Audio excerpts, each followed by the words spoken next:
Welcome to the Crypto Campfire.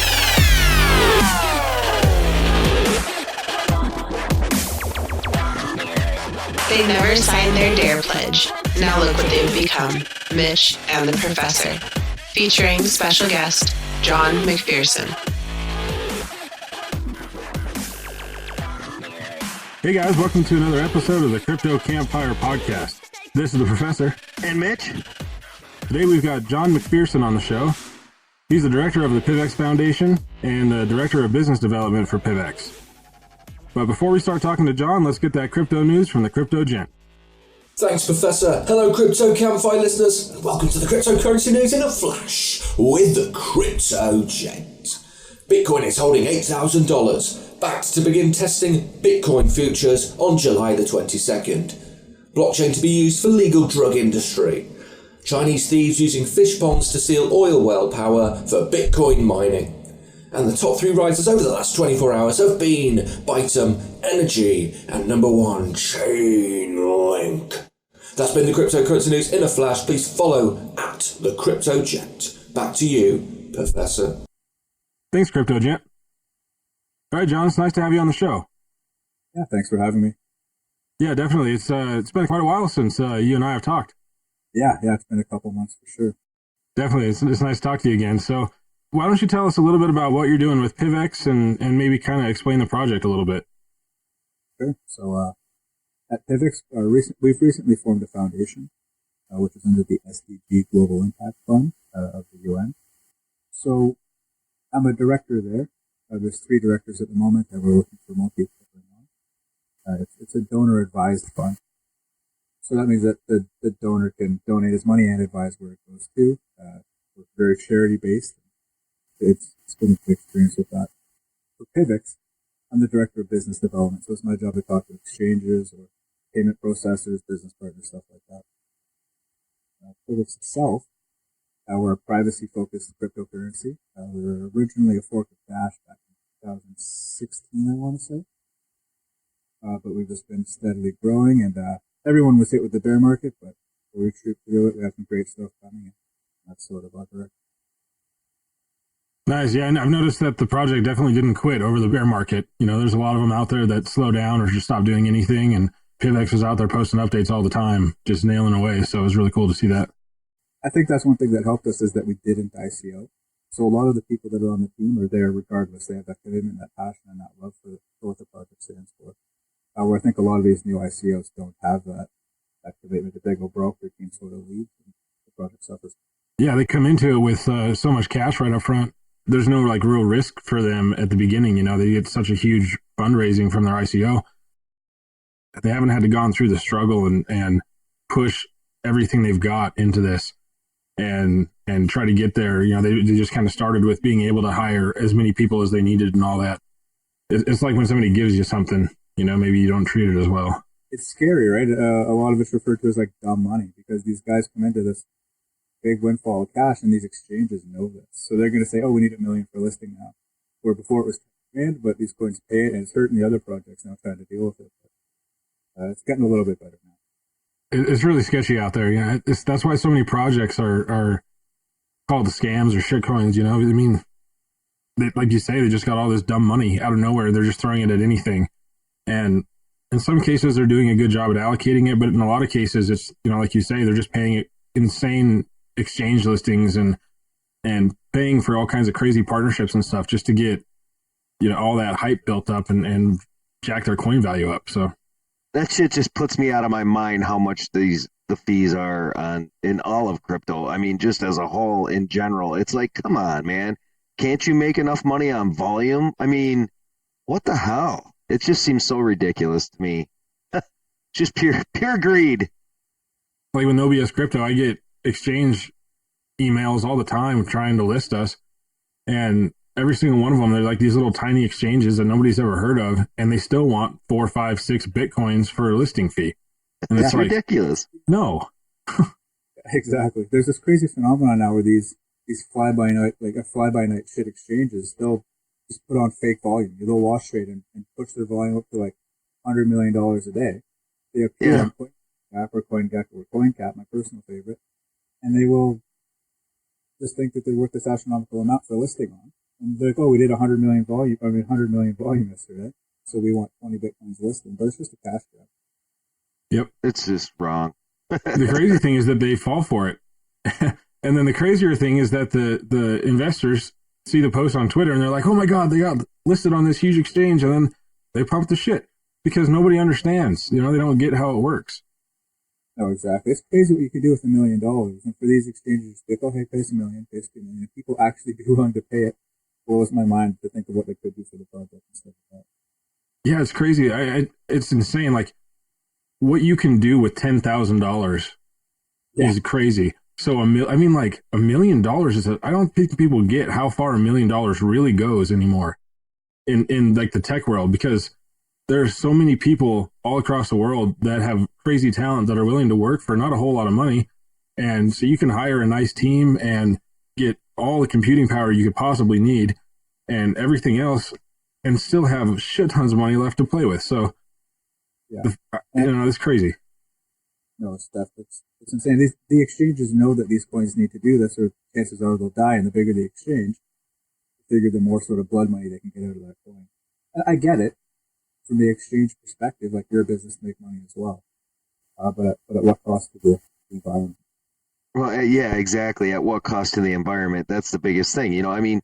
Everybody has this stigma about cryptocurrencies from the past, but yet the stigma still continues because we still continue to be greedy as fuck and want to charge unbelievable numbers for shit that, and it's obvious, like you just said, you look at fake volume, you look at all these exchanges coming up. How many out of how many exchanges we got now, especially like decentralized exchanges? We got at least 100, right? Or more. Over 100 actual exchanges. I'm not really convinced we have a proper decentralized exchange yet, but on the list there, there's a bunch. Right. So out of all those exchanges, how many of them are just cash grabs, really, at the end of the day? And, but yet they still continue to be, everybody's like, oh, we want crypto adoption. Well, start playing the game at a level that everybody can play and everybody can make money, and you'll see more adoption happen. That's my opinion. I mean, it's like anything when there's a whole lot of money involved, they will do whatever they can at whatever cost to just grab as much money as they possibly can, whether it's the stock market or anything else, it's just, there's going to be those people. Yep. They're not going away anytime soon. No. But I mean, as a unit, and I've said this before, we as the people who they need us actually worse than we need them, if you think about it, because there's so much competition out there, right? So, don't go on the scammy exchanges, people. I mean, that's the bottom line. Stick with the reputable ones, even if their prices might be a little bit more or might even be on the same level. You're getting a better product in the end result than dealing with these no-name exchanges that are trying to build a reputation for themselves and doing so in almost say, I'll grab hold here and say almost in a fraudulent manner. Well, I think it's on the customer too to research these exchanges, because you don't want to be putting it into these fly-by-night exchanges that are closed down, pack their shit and leave with all your stuff. So it's tricky, and I understand there is that barrier to entry of like where to research and how to research. Like, look at the teams. Are the teams anonymous? Are the right. Teams what's their past? And I say this with a lot of crypto projects is a lot of smart people invest in the teams, not the product. So you can have a new coin every week if you want, but the team is good. That's what you're looking for. I guess that's more of a personal opinion. Oh yeah, no, I agree too. That was one thing that Shitcoin Sherpa touched on quite a bit on his episode during like the fundamental analysis type stuff, is focus a lot more on the team and maybe like the long-term vision and whether the team has the actual skill set to accomplish that vision. And that will be more effective for you in the long term than just staring at charts all day. Yeah. So what are your thoughts on the current market right now, John? We kind of came out of the bear market. We've got what looks to be like maybe the start of the next bull market. What are you thinking as far as Bitcoin goes? It's a tricky one, right? I think anyone who says they know what's going to happen doesn't really know. Yeah, that's for sure. I think we're going to see a step down again. I don't know. In Canada here, in Canadian dollars, we just crossed 11,000 again today. So that's good. But that's awesome. a correction. I don't see it shooting up to 20 grand all of a sudden, but I was wrong last time that happened, so who knows? Yeah, well, that's true. I mean, to be truthful, I mean, all the way up, I was always expecting, like, at the next interval, like, well, there's going to be a huge correction here. And then there wasn't. And then there was, like, 6,000. Well, we're going to go back down to, like, 45. And then 7,000 came. It's like, well, we definitely at least can see, like, 5,000 here. And then, it just kept going up and just kept surprising me every time. So I guess who knows where we're going. But we don't really know. We have no clue. Just don't. It's all speculation. No, it is. It's all pulled out of my ass. But one of these days. The cycles have been pretty consistent and interesting as well. But a lot of people every year look at, like, hey, what's Bitcoin's high this year? I encourage people to look at, like, hey, what's Bitcoin's low this year? And every year we've been going up. You know what I mean? So it's cool to see the growth from that perspective as well. So, John, do you have any upcoming conventions you plan on attending? Is there anything coming up in the works for you? I do. So I was going to be in one in the States in a couple weeks, but my passport's expired now, I just noticed, so I have to renew that. The next major conference I'm going to go to is August 12th and 14th in Toronto. That's the Futurist Conference. I believe Untraceable is putting that on. It's last year's conference was amazing. It was really well put together. Probably my favorite conference of the year. Really? So I'm really looking forward to this year's Futurist Conference there, yeah. Cool. Have you been following the Twitter feed that I've been doing, and have you seen the Jersey meetup I'm going to next weekend? I didn't know it was next weekend, so that's this weekend coming up? Yeah, that's not this weekend coming up. It's the following. It's the 22nd. Nice. Yeah, it's that's going to be pretty crazy, and that's actually going to be like my first intervention outside of meeting a single individual outside of Twitter or chat groups or whatever. So I'm really stoked about that. And I think it's turned into something great. Like way back in the day, we'd have meetings at the Central in Toronto, downtown. And Anthony Diori was putting these on, and there was just a few people showing up. There was like Vitalik and those guys, and Anthony and myself, and some other people. Okay. But they were really, really cool and really, really small. And then all of a sudden, in like 3-4 years, everybody's gone off and built this amazing stuff, like Anthony Jacks and Vitalik with Ethereum, and Trevor Kaverko that made Polymath. It's just cool to see that crowd do such good things. And now these meetups are 2,000 people, 4,000 people, and it used to be maybe 10 people, and before that even less. Right. Downtown Toronto. That's cool. I wish I could make the Toronto one. That would be neat.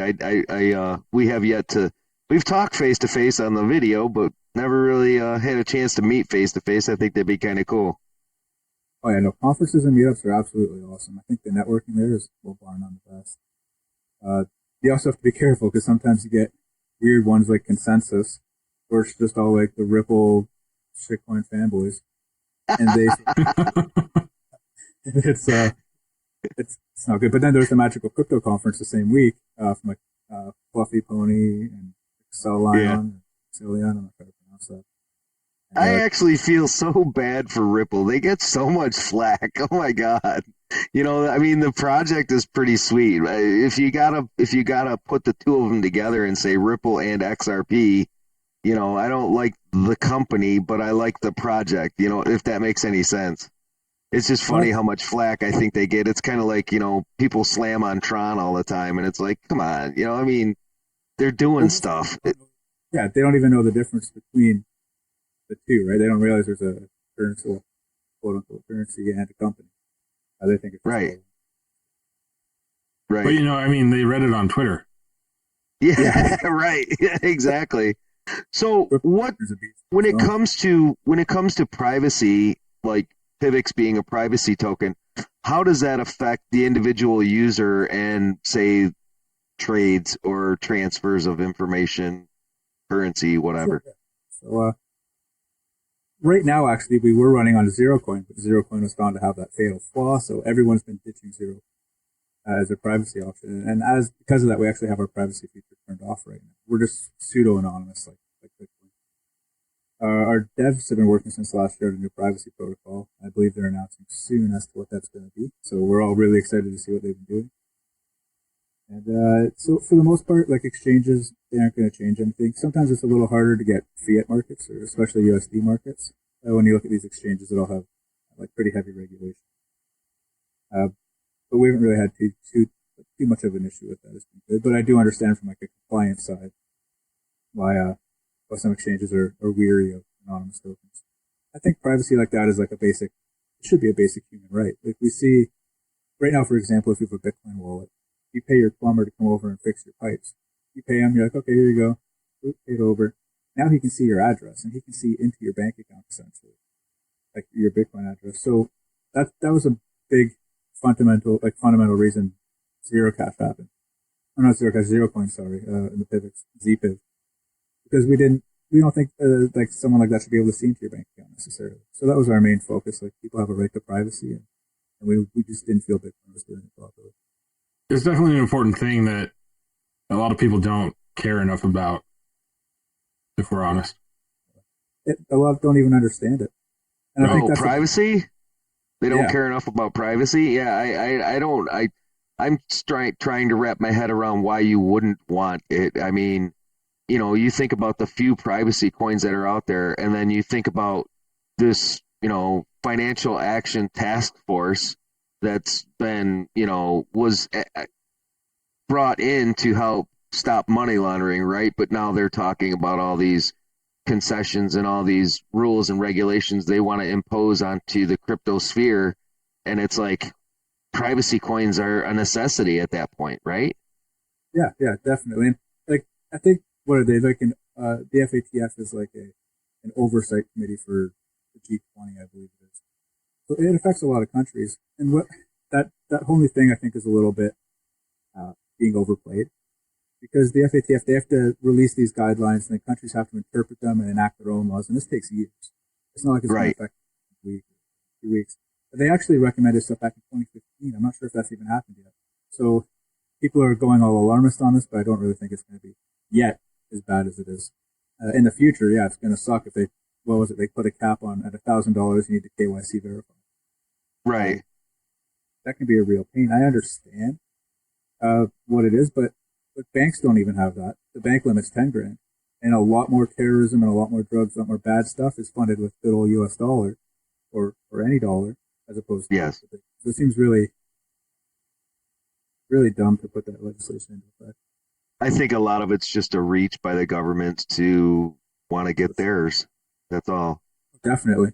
They're weary of something they can't control, right? So I get it. I don't think cryptocurrency at all should be regulated.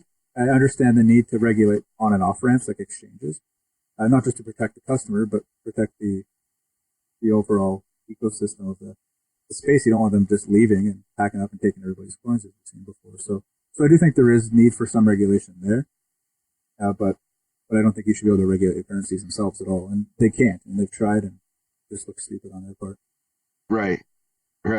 And that's kind of one of the reasons I thought this conversation was a pretty strong and viable conversation to have on the FATF, because there is a lot, like you hit it on the head. You know, people are going to start to panic about all this information that they're seeing all of a sudden. This group was brought together back in 1989, people. This isn't something that just came about because of cryptocurrencies. And I don't know about you, but I cannot believe in my mind, even though I've only been in crypto for a year and a half, I cannot fathom in my mind that the governments would just roll over and let cryptocurrency do whatever they want. They're going to try and fight it. They have to, or they're going to try and join it, one of the two. Yeah, definitely. So, John, other than PIVX, what's your favorite sleeper token? Something that maybe not so popular today or not so well known, but that you have quite a bit of confidence in long term? Ooh, that's a tricky one. There's a lot out there right now. I think technically speaking, there's a coin called Pascal coin. I like the technical side of that coin.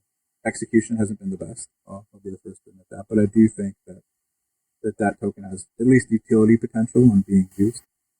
But that being said, there's a lot of tokens out now that do have use cases that are great, and obviously a lot that don't. But yeah, I'd say that's a good one. There's also a new one, Devolve. I just threw a couple patches at that last week and mined some of them.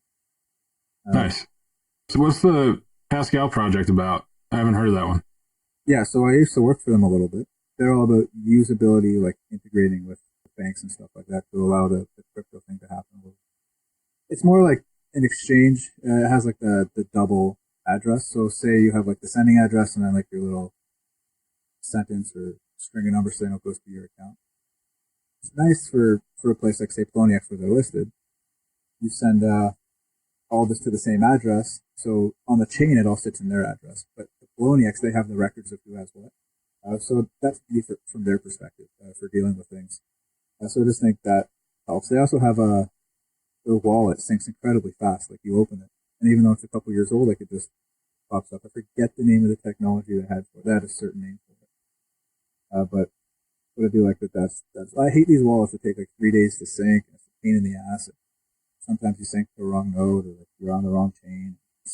Or to do a transaction, some of them are pretty slow.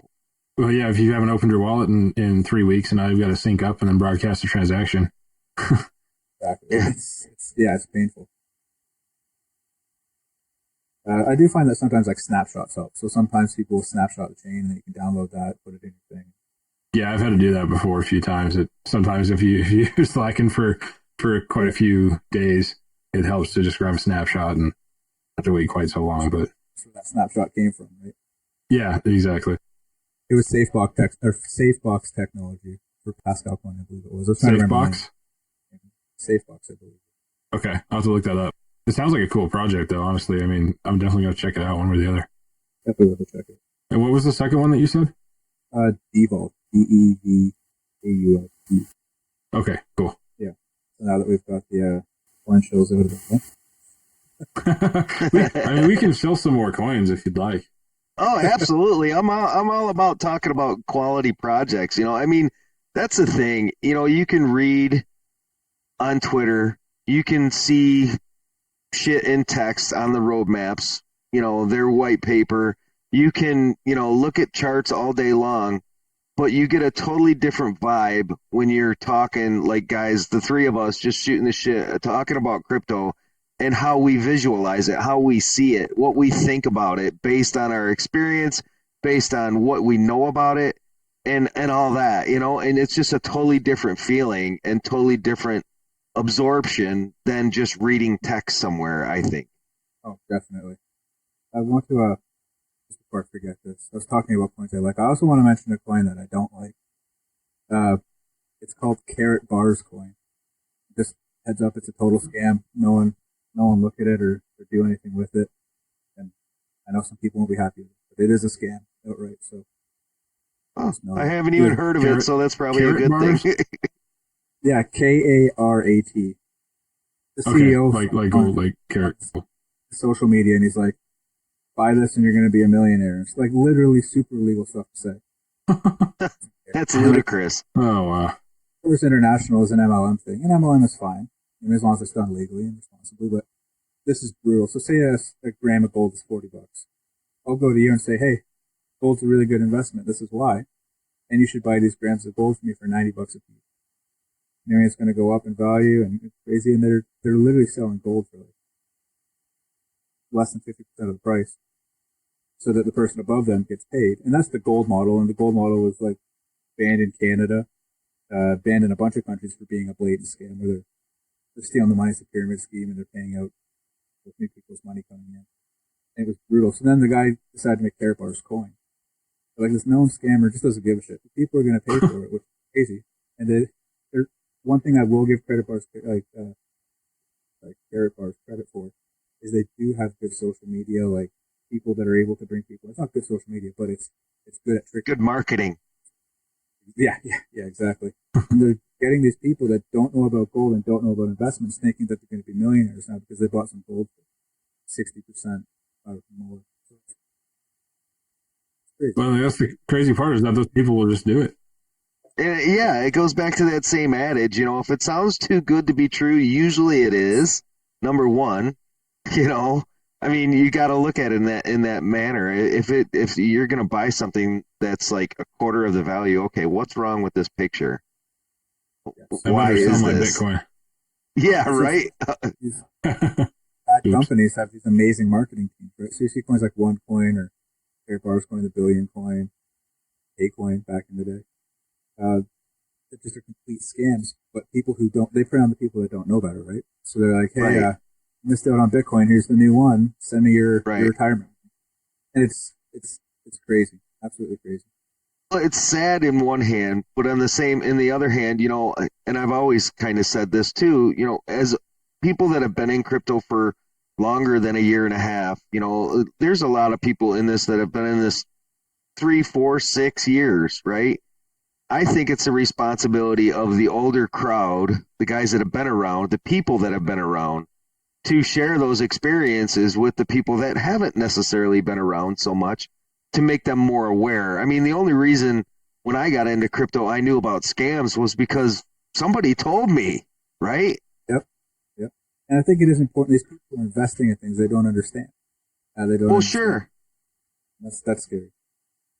But like we talked about earlier, some of these tokens are raising millions of dollars on ICO, so it's very easy for them to go out and hire the most badass marketing team you've ever seen. And then they pay for that, and then they pay for exchange listings and all this. And then people see something that looks like it's actually being accepted, like big exchanges are listing these people. They've got all these big partnerships, so they must be doing something real, right? But what they don't understand is how easy it is to make that happen when you have millions of dollars to just get rid of at whatever will you want.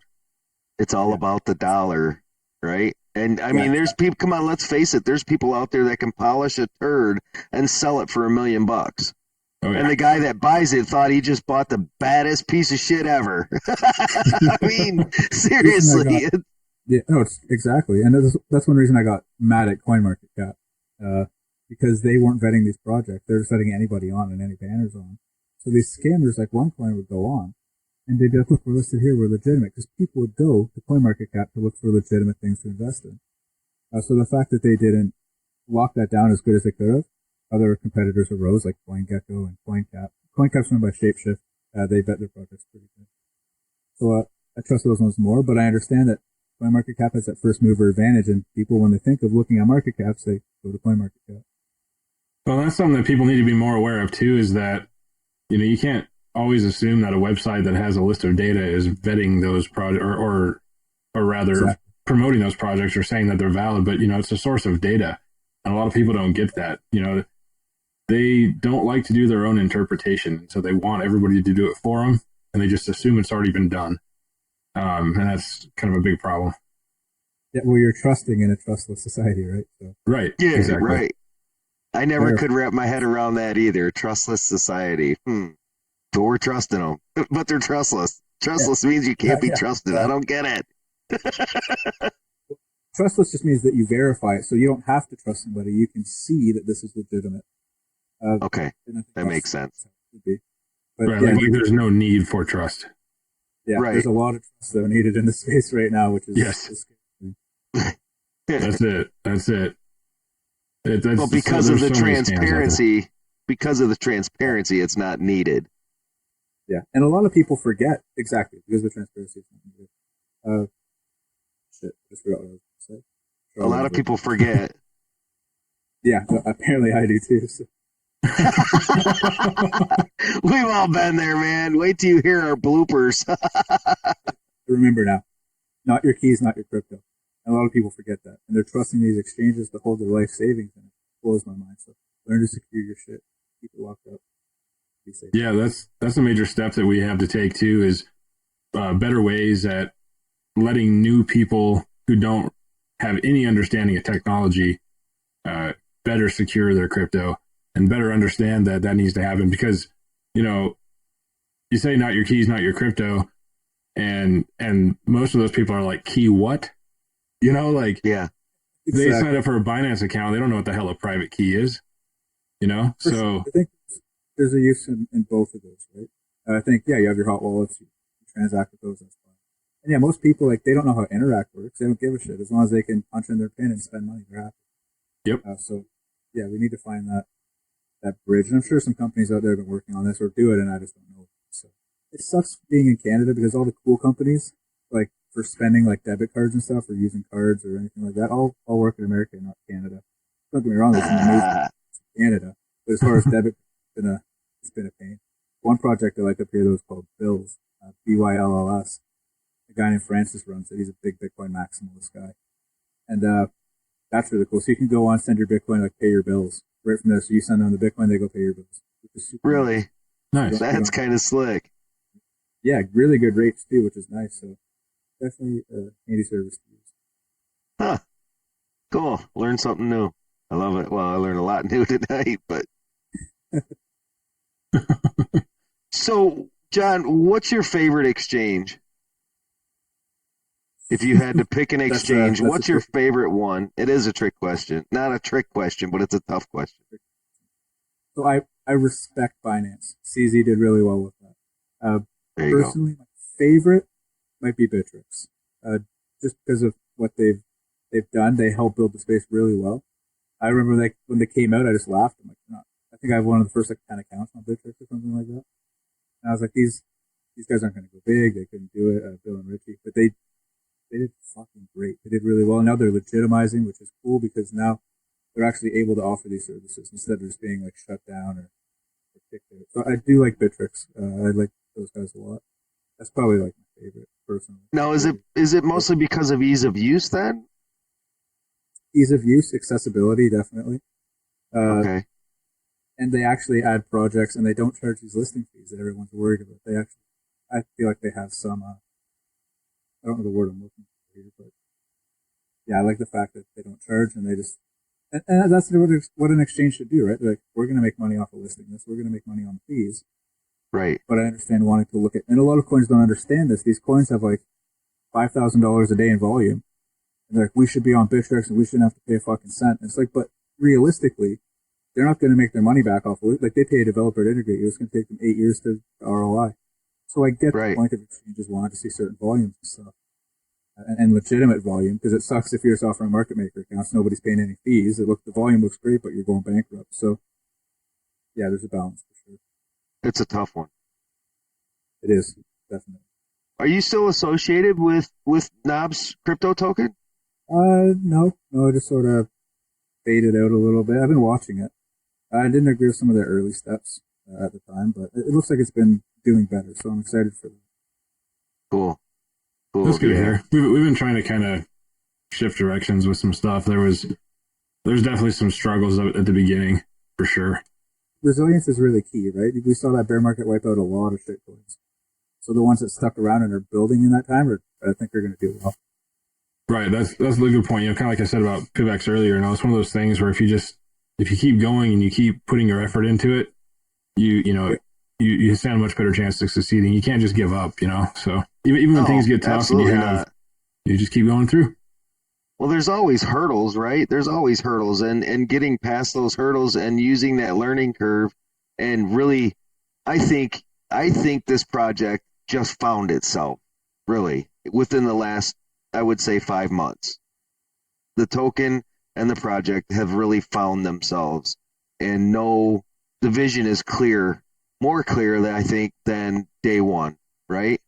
And so that's where I've never lost really ambition and motivation within it, and it's growing deeper by the day. So I asked this only because the fact that, when we started this podcast tonight, we were talking about, scammy exchanges and scammy projects, and, people not really knowing one from another, right? And the whole purpose of Knobs token is to inform people of legitimate, exchanges or projects, things that are not scammy or scammy, based on unbiased, unprovoked, sponsored reviews, really. Exactly. And it's tricky again, right? Because even with reviews, it's like you have to trust somebody. So it's not really like verifying. So it's, again, that trust in a trustless society. But yeah, exactly. It's being literate and like looking at what you're looking at and realizing, hey, is this a sponsored site? Is this a sponsored article? Are these people paid to post this? Or is this legitimate? So yeah, definitely it's the DYOR, do your own research, but it's definitely important. And it's challenging to do. And the DYOR thing is that's like key, because that's kind of what my focus is for this whole thing is, rather than being, like a totally trusted entity necessarily, I want it to be more of like a source of information, like as much data as we can give you. Here's what as many people as we could find say about this project. Here's what our systems say about their legitimacy. And then you take that and do with it what you will. Just absorb as much as you can.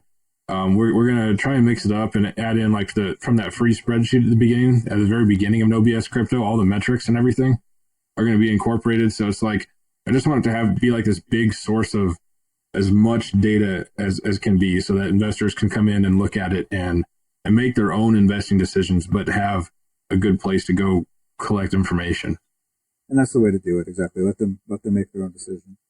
You got to be weary of the sites that are like, this is this and this is this. And a wise man, Eric Stanek, once told me that TA in crypto, right? What is it? If TA worked, everyone would use it, and if everybody used it, it wouldn't work. Right. So it's interesting to watch the analysis of these charts, but it's also funny to watch these Wall Street guys come in and think it's the same and get wrecked. Oh yeah, it happens all the time. It's crazy. I like using like some of the TA techniques more for hopeful predictions. I do most of my investing off of fundamental analysis and what I really believe about the project. But, sometimes I like looking at, way back on the daily chart and being like, okay, maybe because of this little bit of reference that I can get here, I know it's going to drop for a little while. And sometimes you can gauge that, but it's so hard to do it accurately. And hard, I think, is an understatement. I think it's impossible to do it accurately because with such low cap assets, it doesn't take much to move the entire market one way or another. And that's not going to matter what the TA looked like 5 minutes beforehand. If somebody gets on Twitter and says something stupid or somebody exit scams, it's going down one way or the other. And it doesn't fucking matter whether that candle was going to be green next hour. So, it's one of those things. Yeah. It doesn't matter a bit at that point. You're right. No. So, and like you say, when those Wall Street boys come in and get wrecked, they're so used to this like super stable market that you can find patterns and charts and and then they'll actually follow that pattern. And like you say, if everybody used it, it wouldn't work because then everybody's following the patterns and that doesn't work. So it's like, yeah, it's such a mess, but it's funny when they come in and it sucks to see new people get wrecked, but sometimes you got to fall down to get wrecked a bit. Yeah. The guys that come in very tough. Yeah, it always sucks whenever someone gets wrecked. But that's the nature of crypto. If somebody's buying, somebody's selling, they think they're getting the best deal. So yep, this is how it works. It's no matter how long this goes and how experienced everybody gets, somebody is getting wrecked. When you sell at the top, you sold to somebody, more or less. So it is what it is, and I've been wrecked before too. We've all. Yeah, when you put it like that really hurts. I know it does, right? That hurt. I mean, I feel so bad. I'm sorry, don't buddy. Act like you wouldn't sell Litecoin if it was $250 tomorrow. Well, I sold my Litecoin on this guy the other day. Then shit, that sucks. I feel bad, but you know what? It'll go back up, bro. Don't worry about it. It's all good. It's for you, man. If you're hearing this podcast, that's right. Mitch is sorry. Yeah, exactly. He'll buy you a beer. Yeah, anytime. So, John, it's been argued that applying bank regulations to this industry could drive more people to conduct person-to-person transactions. Would you find that statement true? Absolutely. Absolutely. And I think that's the best thing for crypto. It's meant to be peer-to-peer, like person-to-person, cut out all the middlemen. So I'm not upset when people do transactions like that. I will say that if you're a member of a country and you believe in the laws, you should abide by all laws. Yes. Like putting your tax and doing all that. But that's a politically correct thing to say. Yeah. Yeah. Yep.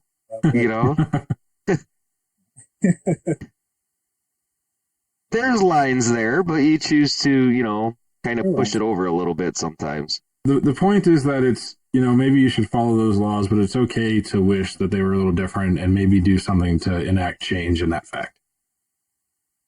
There you go. So, I guess that's a circle way to put it.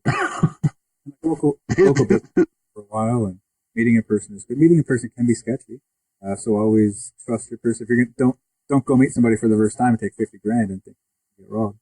Yeah, right. I mean, I'll have $20 in my pocket to buy you a beer, but that's about it. Darwin called it. That's all I'm saying. Yep. What's that? Darwin called it. Oh, shit. Here we go.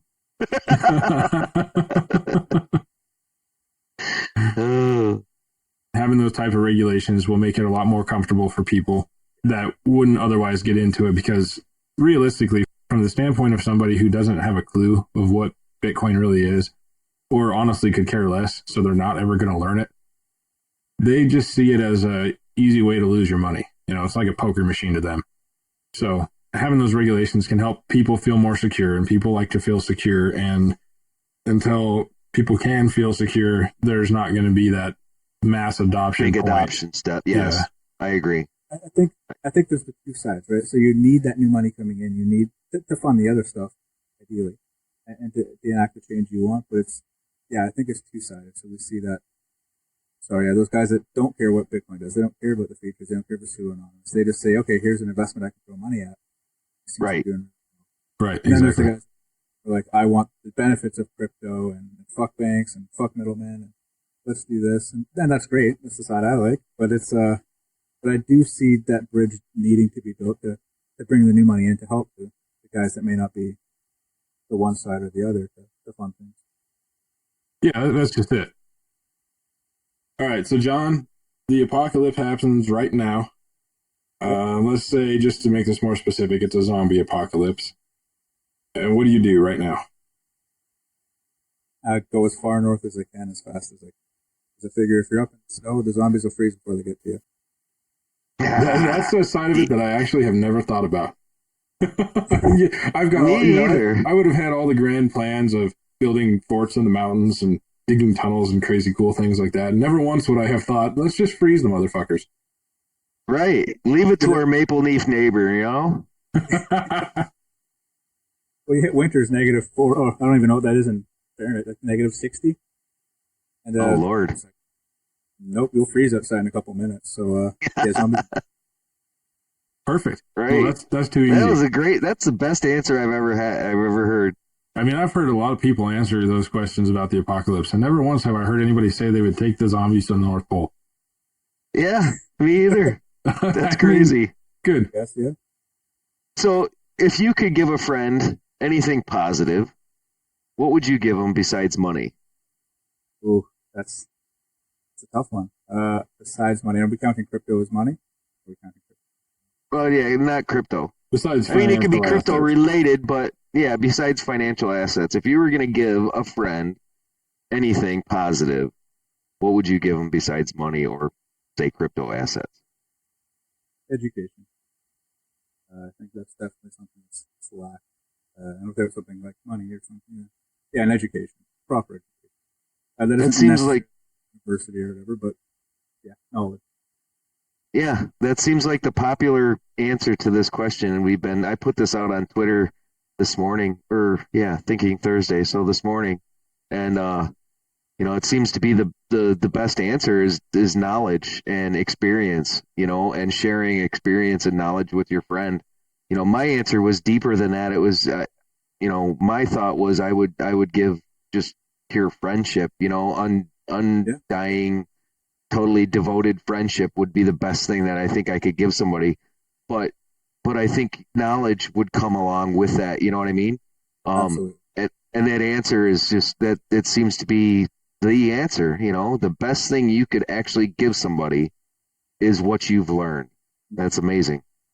So cool. Well, I mean, that's one of the biggest hurdles right now in the crypto world is the lack of educational materials. Maybe I shouldn't say the lack of, because I mean, there's a ton of educational material out there, but maybe the ease of new people finding it and all in one place. Sometimes it's challenging finding information. I've tried. You go to one forum and it's like, oh, this shitcoin's the greatest thing ever. And you go to the next forum like, this is fucking terrible. And one's like, oh, we don't know either way. So it's hard to figure out which one's the right one. So I understand the issue with that for sure. Yeah, and that's a good point too, that, just kind of what you maybe sort of even accidentally alluded to there is the fact that people may come in trying to learn about it and, immediately they fall into the investment side of it, like which coin is worth buying, rather than like, what is crypto? How does this shit work? What is the point of it? And like, what's going on behind the scenes? And so, maybe finding a way to steer people into that would be useful. Right. No, I agree. And, the whole thing, it kind of became evident to me, I would say, after the first 5 or 6 months of being in crypto. You know, when I first got into crypto, it was, I would say 70-30, you know, the money 70% and 30% about the technology. And now I think it's actually flip-flop for me. I'm more into adoption of this currency and, you know, the technology behind it than I am about making the money. And we've talked about that several times, the professor and I. So, you know, it's definitely about the tech. And I used to think that was funny when people would say, yeah, I'm in it for the tech. And it was like, okay, is this a joke? Or are you guys actually serious? And now I'm realizing, you know, some of them were probably serious because the tech is pretty fucking amazing, I gotta say. Yeah. It reminds me of that meme where there's the Indian guy in the gold shirt and the big gold chains. He's like, I'm in it for the technology. But it's like this guy just blinged out in gold. It's actually pretty funny. That's awesome. Yeah, it is awesome. John, we can't thank you enough for coming on the show, buddy. I really, you know, there was a lot of catching up, and there still is a lot of catching up I'd like to do. But, you know, it was awesome having you on the show. Thank you so much for your time. It's been a pleasure. No, it's definitely a pleasure. Thank you for your time. I definitely appreciate being able to come on, and maybe in the future we can find space to come on again. I definitely have a blast. Oh yeah, we'll definitely have to do it again. Definitely. The doors are always open, man. Always open. So beautiful. Thanks for showing up, John. Appreciate your time, buddy. And again, I look forward to talking to you soon, man. Keep in touch. I'll see you on Twitter at the Rap Battles. Sure. Have a good night, man. Guys. It was nice talking to John again. It's been quite a while since we've talked. Yeah, it has, actually. You know, I don't think I think my last talk with John was probably back in October, you know? And I mean, we've kind of kept in touch, you know. I throw something his way or he'll throw something my way on Telegram or whatever, or say hey on Twitter. But, you know, as far as talking to him, that was cool. Been a while. I mean, he's been plugging away like crazy on PIVX. That's a really cool project, and they've definitely been putting in a lot of effort. And it's probably a project that I should pay more attention to be quite honest. Yeah, I mean, you know, just like everything else when I got into crypto, I bought at the high when I got into PIVX, but, you know, seeing this momentum that they've picked up, I've been accumulating a little bit here and there over the last, I don't know, I would say over the last month.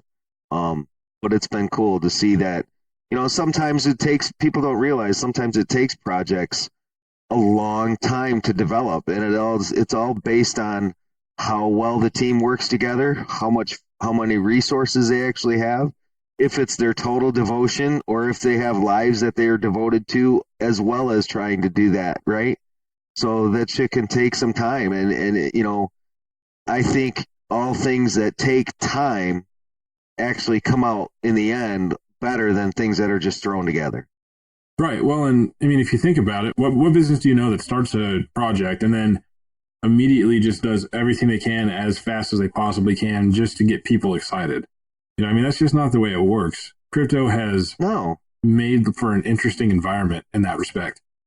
It has. Yeah, and it takes away from like the legitimate businesses who are trying to build something that doesn't need hype. Like it's, you know, something that's a tool or whatever. It doesn't, you know, things like that don't need hype, and they just need a good solid team behind them plugging forward day after day. Yes. And putting in the work and building the things to make sure that they work and do what they're supposed to. And if it takes a little longer, then it takes a little longer. But that's exactly it. You know, you just have to, you have to be building. You just can't be blowing smoke out your ass because you have millions of dollars to do it with.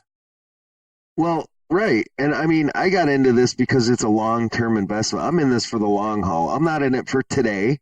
I'm not in it for tomorrow. I'm in it for the future, right?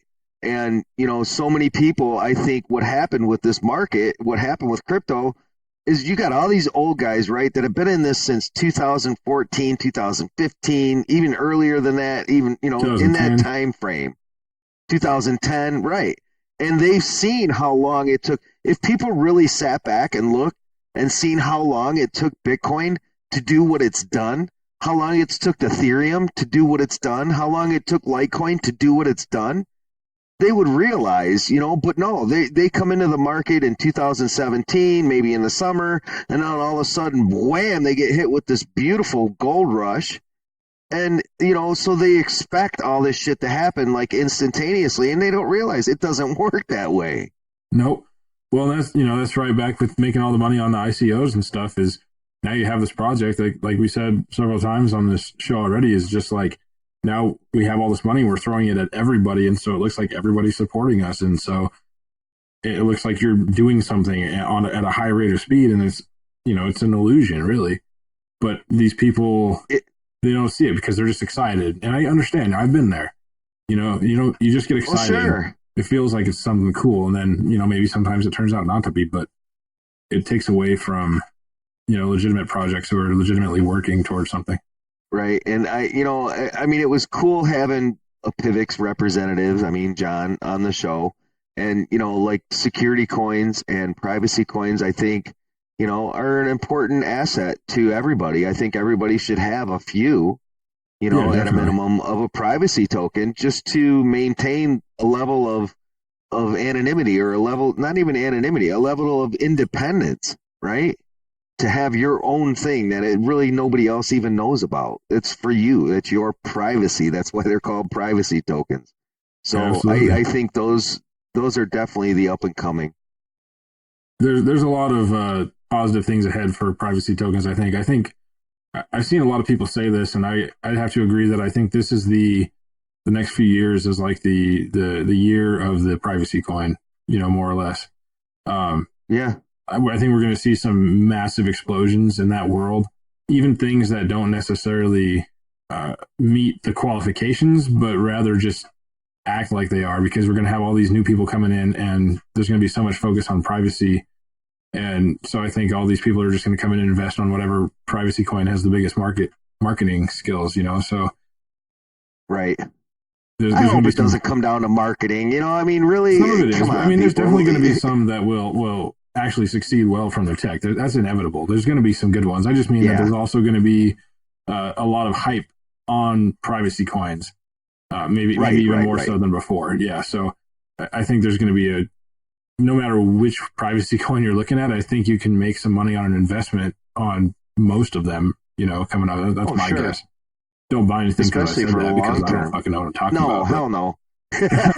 Hey guys, just like always, this show's not about financial advice. This is just throwing our opinions and ideas back and forth. So just to make sure that's clear with everybody. Oh yeah, but exactly. But yeah, I definitely am opinionated towards thinking that privacy coins are going to succeed this year and next year. And sure. Following. Everybody's entitled to opinions. Honestly, sometimes some of the ones are best left whence they came, and that's one's ass. But, other times they're valid opinions, Sometimes. I mean, most of my opinions are better left from whence they came. Oh, whatever. Come on. Cut yourself that short. Oh, man. If I was being honest, I'd say I have a rappel rope hanging from your every word. Oh, shit. This has been a good night. Yeah. It's really fun having John on the show. Guys, please feel free, throw a tip log in the Campfire. We appreciate it. We got a really nice tip from a couple, I think one or two, actually. And I threw a shout out there on Twitter, and we'd like to throw another shout out to those individuals. Thank you very much. Your support means the world to us.